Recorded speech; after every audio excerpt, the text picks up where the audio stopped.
Jadi ada satu orang kaya di Amerika, keturunan Yahudi. Dia kaya, dia bergaul dengan pengusaha, dengan mafia, dengan pejabat-pejabat dari hampir seluruh dunia, saudara. Dan pejabat-pejabat itu diajak oleh dia, silakan datang ke pulau dia. Dia kasih nama pulaunya Pulau Setan. Pejabat-pejabat itu ditawarkan sampai di pulau dia.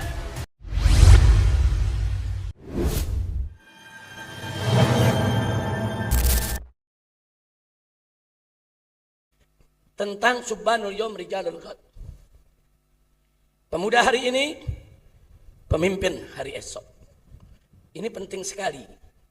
Kalau Anda jadi santri sejati, beriman, bertakwa, tidak maksiat, sampai menjadi ulama, sampai menjadi pemimpin umat, atau sampai menjadi pemimpin negara, saudara, maka catatan sejarah Anda akan bersih. Bagaikan lembaran kertas putih yang tidak ada noda. Kalau itu terjadi, begitu Anda menjadi pemimpin umat, tidak ada satu pihak pun yang bisa mengancam Anda dengan dosa Anda. Nggak ada satu pihak pun yang bisa memeras Anda dengan dosa Anda. Nggak ada. Karena sejarah hidup Anda bersih. Kalau berbuat salah, langsung dia bersihkan. Tapi hati-hati. Kalau ada santri yang selama nyantren, suka menggunakan narkoba, saudara, atau berbuat maksiat, teman-temannya tahu. Begitu dia keluar dari pesantren, saudara, tetap dilakukan berbagai macam kejahatan. Masyarakat tahu, saudara. Kemudian satu saat dia jadi pemimpin. Mau dia pemimpin agama, mau dia pemimpin negara, apalagi, saudara. Apa yang terjadi? Orang akan mencemooh dia, itu narkobais tuh. Itu dulu suka berzinah tuh. Itu suka nenggak minuman keras. Bagaimana sekarang jadi ulama? Apa iya dia udah tobat beneran? Sekarang dia jadi pejabat negara. Loh, apa betul dia bisa jadi pemimpin negara? Mimpin dirinya aja nggak bisa. Masih mending ucapan semacam itu. Ada lagi lebih berbahaya. Dia jadi pejabat atau dia jadi anggota DPR, saudara.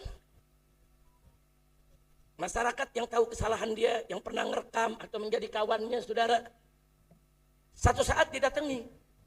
Anda harus begini, Anda harus begini. Kalau enggak, ini kejelekan Anda kita buka. Ini besok ada pembahasan rancangan undang-undang tentang sesuatu, saudara. Ada kelompok nih mafia. Tahu nih anggota dewan punya dosa nih, saudara. Bahkan ada rekamannya itu dosa, saudara. Akan diperas. Besok ada rancangan undang-undang. Tahu harus setuju ya. Kalau enggak setuju, ini kejahatanmu akan kami siarkan. Ini kejahatanmu akan kami sebar. Akibatnya, anggota dewan tadi dengan sangat terpaksa dia ikuti. Dia takut, dia malu kalau disebar. Bahkan dia takut kalau dia diberhentikan dengan tidak hormat. Nah, karena dia punya dosa yang direkam oleh lawannya, saudara, yang ingin mengendalikan dia, terpaksa dia ikuti kemauan para mafia, saudara. Makanya saya katakan di sini, para santri, para santriwati, semuanya, Anda mau jadi pemimpin masa depan, buat sejarah hidup yang bersih. Kalau sejarah bersih, Anda besok bebas untuk menentukan pilihan. Oh, ini rancangan undang-undang bertentangan dengan hukum Allah, tolak. Oh, ini rancangan undang-undang sesuai dengan Al-Quran dan hadis, perjuangkan. Nggak ada yang bisa paksa dia, nggak ada yang bisa peres dia, nggak ada yang bisa takut-takuti dia. Kenapa? Dia menjaga sejarah hidupnya dengan baik. Ini amanat saya bukan hanya untuk santri yang ada di Qudratullah, di semua pesantren. Bahkan untuk semua pemuda muslim. Jaga sejarah hidupmu. Jangan sampai ada catatan-catatan hitam, noda-noda kotor yang kelak akan dijadikan oleh musuh-musuhmu untuk memerasmu, untuk mengendalikanmu, untuk merusak karirmu. Kenapa ini saya sampaikan dengan penuh semangat, saudara? Sekarang lagi ramai di dunia. Ada Epstein File. Jadi ada satu orang kaya di Amerika, keturunan Yahudi, saudara. Dia kaya, dia bergaul dengan pengusaha, dengan mafia, dengan pejabat-pejabat dari hampir seluruh dunia, saudara. Dan pejabat-pejabat itu diajak oleh dia, silakan datang ke pulau dia. Dia kasih nama pulaunya Pulau Setan. Pejabat-pejabat itu ditawarkan sampai di pulau dia, saudara, ditawarkan anak-anak di bawah umur yang masih 12 tahun, 13 tahun, saudara, untuk dinikmati, untuk dipakai oleh pejabat-pejabat tadi, saudara. Minuman keras, narkoba, anak-anak kecil, saudara, disediakan. Nah, orang-orang yang terjebak ini, saudara, tidak sadar kalau semua perilakunya di dalam pulau tersebut direkam oleh CCTV, saudara. Direkam oleh kamera-kamera yang disembunyikan, saudara. Dan mereka nggak pernah tahu kalau itu direkam, saudara. Nah, sekarang begitu mereka pulang ke negeri masing-masing, saudara, maka kartu-kartu mereka ada di tangan Epstein File, saudara. Dia dokumenkan. Sampai sekelas Presiden Amerika kena. Presiden Amerika, saudara, yang sekarang kena, dibawa ke pulau tersebut, diajak menikmati perempuan-perempuan kecil, dijadikan pedofilia, saudara. Sehingga apa, saudara? Sehingga bisa diperas, kau harus begini, kau harus begini. Makanya Amerika selalu membela Israel, walaupun Israel salah. Kenapa? Karena yang membuat file tersebut adalah orang Yahudi. Sudah, dia mau kendalikan dunia. Bukan Trump saja yang kena, Presiden Amerika. Pemimpin-pemimpin Arab, pemimpin-pemimpin negeri-negeri Islam, banyak yang terjebak. Wah, sekarang dunia kaget, saudara. Orang tersebut sudah ditangkap tahun 2016. Kemudian 2018 orang tersebut ditemukan mati bunuh diri dalam penjaranya. Dan ini sebetulnya sudah ada di Netflix dari tahun 2020. Sudah difilmkan, tapi orang belum geger. Gegernya baru 2 bulan ini, saudara. Kenapa? Karena dokumennya dilempar satu persatu ke tengah masyarakat. Ini dokumen pemimpin Arab, ini dokumen pemimpin Barat, ini dokumen pemimpin Indonesia.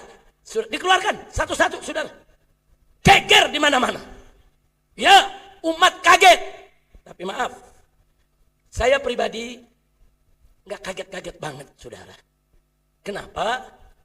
Sebab 25 tahun yang lalu, saudara, di tahun awal 2000-an, saya punya kawan, sekarang sudah meninggal dunia, namanya Ustadz Ahmad Sumargono. Satu lagi Ustadz Hartono Marjono. Kedua orang ini politisi yang mendirikan Partai Bulan Bintang dulu, saudara. Waktu itu saya diundang duduk bersama mereka. Dan mereka lagi memberi kepengarahan kepada politisi-politisi muda yang bakal duduk di DPR, saudara. Nah, di antara yang nasihati itu Pak Hamdan Zulfa yang pernah jadi ketua Mahkamah Konstitusi.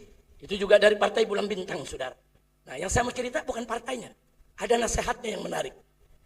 Ustadz Ahmad Sumargono, Allah yarhamu, dia katakan sama politisi muda, hati-hati ya. Nah, dia pakai bahasanya bahasa Betawi. Hati-hati lulu nih, muda-muda ya. Kalau dapat kunjungan ke negara-negara barat, khususnya Amerika. Kalau diundang ke Amerika, yang punya istri, bawa istri. Walaupun engkau sendiri. Kalau yang gak punya istri, jangan mau satu kamar sendiri. Satu kamar minta berdua sama kawan. Walaupun kita disediakan kamar bagus, mewah, mahal, kita gak bayar. Jangan mau kalau sendiri. Ini nasihat beliau nih, pada politisi-politisi. Saya lagi dengerin, saudara. Nah, terus dia katakan, tahu gak kenapa saya nasihati ini? Saya ini pengalaman. Begitu kita ke Amerika, saudara, di sana kita ikut seminar, ikut simposium, saudara, ikut juga studi banding. 1 hari, 3 hari, 4 hari, saudara. Itu biasanya di puncak hari tatkala kita sudah lelah, jenuh, udah rindu mau pulang. Kita masuk ke kamar kita, kaget. Di kamar kita ada perempuan bule, cantik, mulus. Dan siap melayani kita apa saja. Masya Allah. Beliau ngalami. Beliau katakan, saya gemetar, ketakutan. Saya suruh keluar, kau siapa? Who are you? Keluar, get out. Gak boleh ada di sini. Kata Ahmad Sumargono, besok-besoknya kalau saya lagi keluar, saya bawa istri. Walaupun harus saya ongkosi. Nah, sekarang beliau katakan, nah kalau saya aja digituin, apa iya yang lain gak digituin? Kalau saya nolak, yang lain mudah-mudahan nolak semua. Dan kalau ada yang gak nolak, kemudian mereka melakukan perbuatan-perbuatan hina, nista, direkam, saudara. Direkam, di sudut-sudut ada kamera-kamera tersembunyi. Saudara, hidden kamera. Nanti kalau udah difilmkan, Saudara, dia puas, dia senang, nanti pulang ke negerinya, manakala terjadi pembahasan rancangan undang-undang di DPR RI. Oh, ini ada rancangan undang-undang tentang minyak dan gas, saudara. Amerika akan ikut-ikutan. Jangan sampai ada undang-undang yang mempersulit Amerika buka perusahaannya di Indonesia. Apakah itu Freeport, saudara, atau lainnya, saudara. Nah, caranya bagaimana? Itu tadi.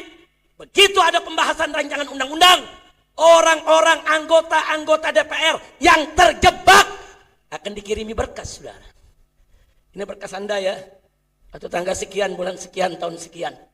Ini fotonya, ini filmnya. Anda di situ melakukan perzinahan dengan perempuan-perempuan di Amerika. Nah, Anda kalau besok ada undang-undang yang merugikan Amerika, Anda harus tolak. Harus minta dirubah tuh kalimatnya. Bahkan dia sarankan kalimatnya harus begini. Tidak boleh begini. Kalau Anda tidak kerjakan, besok Anda tolak, lusa film Anda kami sebarkan. Nah, kalau sudah begitu, saudara, berapa banyak politisi yang terjebak? Dia tolak, disebar kejelekannya. Dia tolak, dibongkar boroknya, saudara. Dia terima, dia jadi pengkhianat. Tapi banyak orang lebih suka disebut pengkhianat daripada dipecat, daripada nggak digaji lagi, daripada dipermalukan, saudara. Begitu keluar, dia akan dipermalukan satu negeri. Keluarganya juga nggak bakal mau kenal lagi sama dia. Nah, inilah yang disebut pemerasan politik, saudara. Jadi saya sudah dengar ini dari awal tahun 2000. Bukan baru sekarang, saudara. Cuman sekarang baru rame, saudara. Maka itu tadi, ini nasihat Ustaz Ahmad Sumargono ini, saya ingin jadikan malam ini buat nasihat kita semua. Tolong, kalau besok santri-santri dari pondok pesantren Qudratullah atau pesantren mana saja, atau pemuda-pemuda Islam dimanapun Anda berada, Subhanul Yawm Rijalul Ghad, ingat, pemuda hari ini besok akan jadi pemimpin. Jaga sejarah hidupmu. Jangan sampai dinodai maksiat, jangan sampai dikotori dengan kemunkaran. Dan kalau ada studi banding ke daerah, ke luar negeri, hati-hati. Yang punya istri, bawa istrinya, walaupun ongkos sendiri. Yang nggak punya istri, jangan mau satu kamar sendiri, saudara. Satu kamar berdua, saling menjaga. Hati-hati dijebak. Oh, ada yang ngomong, tapi Habib, kalau iman udah kuat kan nggak bisa dijebak. Saudara, iman kuat. Kalau dikasih obat tidur, saya tanya, iman kuat, dikasih obat tidur, tidur gak? Dibawain minuman ke kamar, pesen minuman, air mineral dan lain sebagainya. Dibawain, pesen kopi, pesen teh, pesen susu, dipakein obat tidur. Atau dipakein obat perangsang, saudara. Begitu dia minum, dia gak tahu. Tahu-tahu yang dia minum itu obat tidur. Nah, begitu dia sudah tidur, dimasukin perempuan. Dimasukkan ke tempat tidurnya. Difoto dalam keadaan telanjang tanpa pakaian, saudara. Cukup untuk ngejebak orang begitu. Oh, dia nggak bisa nih dirayu. Oh, dia nggak bisa nih dibujuk dengan perempuan, saudara. Dia bisa dibikin nggak tidur. Makanya mau jadi pemimpin harus hati-hati. Jaga, jangan sampai minuman kita, saudara, dimasukkan perangsang, dimasukkan obat penenang, berbahaya. Nah, jadi jangan dulu kita sombong, iman saya kuat, saya nggak mungkin begitu. Belum tentu, saudara. Nah, kalau sudah diobat perangsang, nggak sadar. Akhirnya ada perempuan masuk, dia nikmati itu perempuan. Dia udah nggak sadar, perangsang. Obat itu memang ada, saudara. Bukan tidak ada, dijual di apotek-apotek. Banyak kok orang jahat di Indonesia yang kadang-kadang ngerjain perempuan seperti itu. Berteman dengan perempuan dikasih obat perangsang, dikasih obat penenang. Biadab! Kurang ajar! Makanya pantas, Nabi larang perempuan dengan laki-laki. Jangan bergaul terlalu rapat, kalau bukan mahramnya, saudara. Kenal asal kenal. Jangan kerja bareng, duduk semeja, ngobrol dengan bebas. Hati-hati. Setan akan masuk dari pihak ketiga untuk menggoda si laki. Ini perempuan nggak bisa nih digoda. Udah kau kasih aja obat perangsang. Ini perempuan nggak bisa digoda. Udah kau kasih aja obat penenang. Setelah itu kau bebaskan gaya dia. Hati-hati, saudara, pantas. Nabi ngajarin perempuan laki-laki pisah. Pisah. Jangan buka pintu fitnah. Saya mau tanya semua sebelum saya